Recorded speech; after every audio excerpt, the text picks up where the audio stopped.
Hi everyone, welcome back to my YouTube channel. This is going to be part 20 of our Snowflake Zero to Hero series. In this video, we are diving into the world of caching in Snowflake. The caching is, I'm sure you must be aware of this term already, but if not, then caching is basically a crucial technique for optimizing query performance as well as the reducing the cost. But how it works in Snowflake, that is very essential for every Snowflake data engineer. In this video, not only we are going to just understand what is caching, but we will be also covering how it works, what are the different types of caching, how can we enable or disable it, and where exactly we will be seeing that this data is coming from the cache or not. So by the end of this video, you will be having a solid grasp of caching concepts and you will be able to effectively utilize to improve the performance of your Snowflake queries. So watch this video without skipping and please share with your friends if you really like it. Now, in Snowflake, we have a three type of caching. First one is the query result cache, second is virtual warehouse cache, and third is the metadata cache. This query result cache and the metadata cache both lies into the cloud service layer. If you guys remember your architecture, then we were having three main layer, right? So if I go and going to create this one, so we were having a three-layer architecture. This is a cloud service layer, this is a virtual warehouse layer, and this is a storage layer. In this cloud service layer, we have query result cache as well as the metadata cache. But this virtual warehouse layer, or we can say compute layer, this holds the virtual warehouse cache. Now, how we are going to see that the data is coming from query result cache or not? This query result cache is very important for you. Okay, so let's jump to this, and I'm going to create a new worksheet, and let's term it as caching. Okay, I'm gonna close everything. Let's see that. I'm going to select this my YouTube learning database.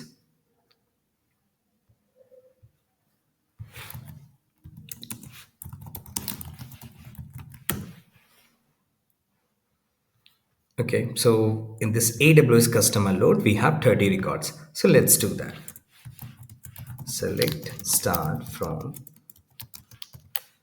Now focus on this part. Here it is completely suspended. I'm using compute warehouse which is completely suspended. So when I'm going to execute this statement, now what will happen? The Snowflake is going to take this Snowflake engine or means cloud service layer is going to take this query. First, it is going to validate the syntax. Second, it is going to check whether you have the permission or not.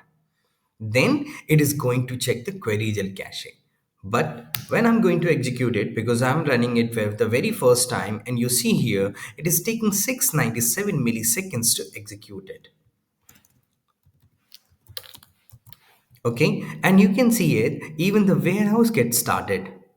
So the first three was there you can see three colors in the query compiler: compilation, query provisioning, and execution.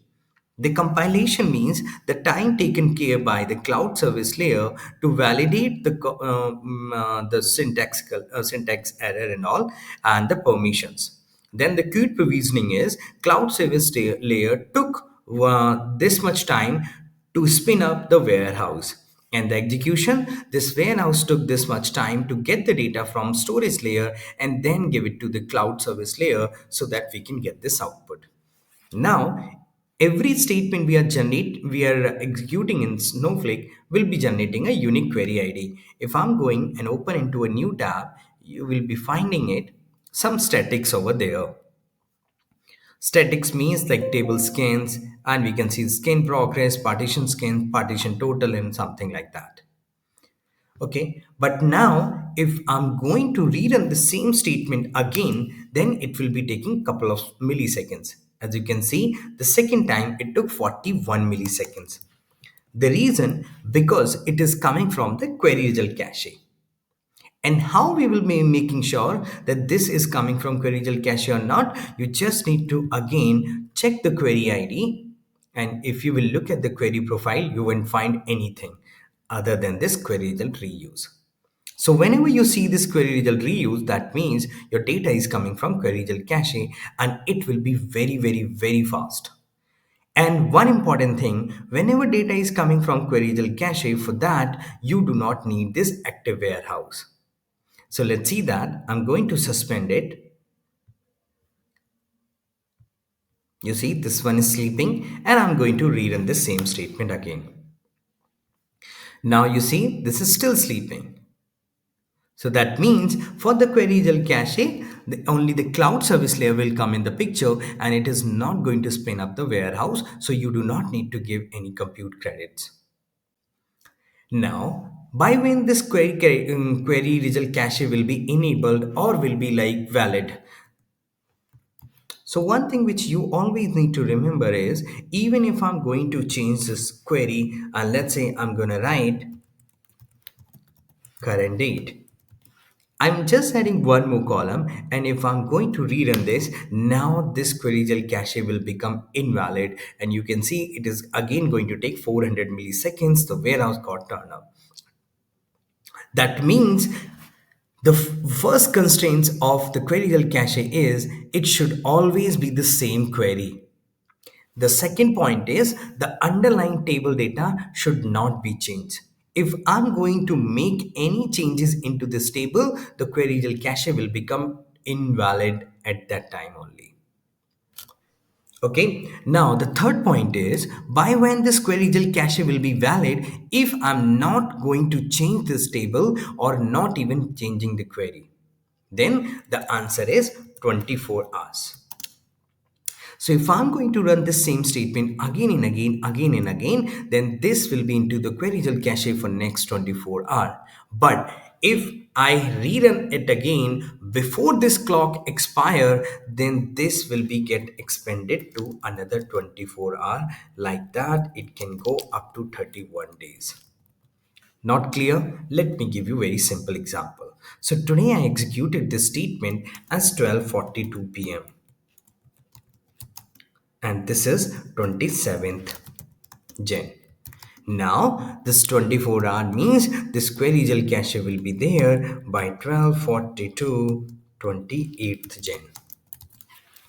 But any of my teammate can utilize this query result cache. So it is not just a user specific, it's account specific. Okay, so it is if I am sitting in Netherlands and one of my friend is sitting in India, they both are having a same access, same accounts, and they are trying to retrieve the data from this table. Then the second person, whosoever is going to execute the statement, then he will be getting the result from the query result cache. All right, so by this, if you, this clock get before clock expire, you're going to rerun the statement, then it is going to be again like 12:40 29th Jan. Like that, you can expand this clock, and this will go max up to 31 days. So we have some limitations of the query result cache. The first one is it should be the same query, and the underlying table data should not be changed. In the rest, you can see result cache is fully managed by cloud service layer, and it is available for all virtual warehouse. So it is not even like specific to particular virtual warehouse. Then the query result cache is for different users also. Now, if any one of you wants that Vishal, I do not want to utilize this query result cache, is there any option to disable it? Answer is yes. So to disable it, you need to run this command alter session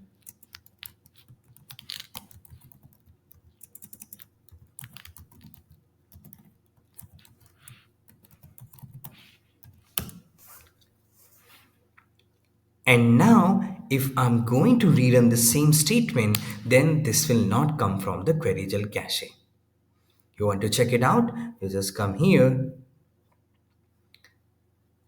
and you see here. But one thing you might have noticed that it only took 95 milliseconds. Why? because now the next caching come in the picture, which is virtual warehouse or local disk caching. So my warehouse is still active. You executed the same statement again. Now, if you will look at the query profile, here you see percentage gain from the cache is 100%. So that means your data is coming from the warehouse cache. If you will look at the very first statement when you executed, it was a 0%. So if you are seeing this into the query profile, that means it is executed by the queryable cache. If you're seeing this is a 0%, that means it is directly coming from the storage layer. None of the cache was there, cache memory was there. But if you see this is 100%, that means your virtual warehouse layer cache comes into the picture, and it was having entire data. So it bring it and then it gives you the output. Now, what if the date table get changed, or you are going to change some of the query? Then virtual warehouse layer will be like active or not. Let's just try that. So if what I'm gonna do is I'm just going to write ID, comma name,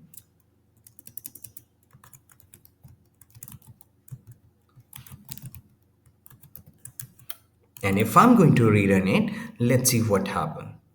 It took 230 milliseconds, and if I'm going to check this query profile, I will be again finding that the query percentage scan from the cache is 100%.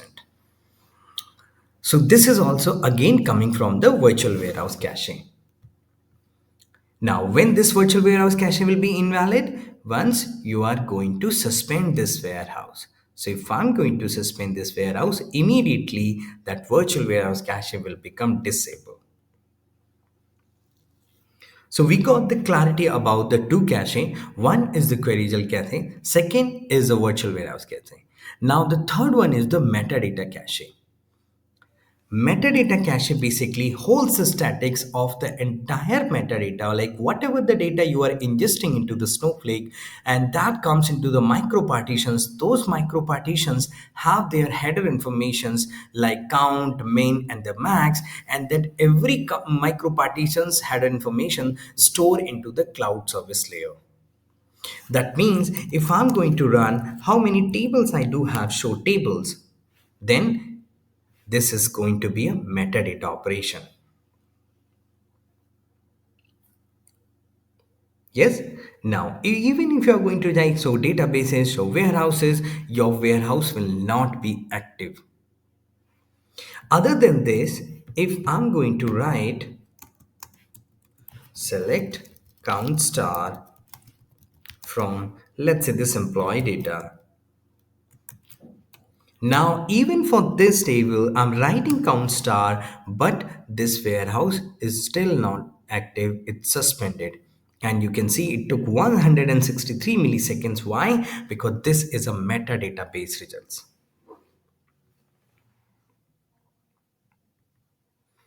So in this metadata cache, this is also again going to store by managed by the cloud service layer. It manages all metadata information like row count, clustering micropartitions, table sizes, and whenever we run a show tables or describe table and select count, that is also you can query even in the suspended warehouse. That means no compute credit will be levied by the Snowflake from you. Means I'm sorry, but it means no compute credits charged by Snowflake from you. Now the range of values such as min max are also captured. So if I'm going here and going to execute like select, let me take now a big table. So I'm taking from a different database.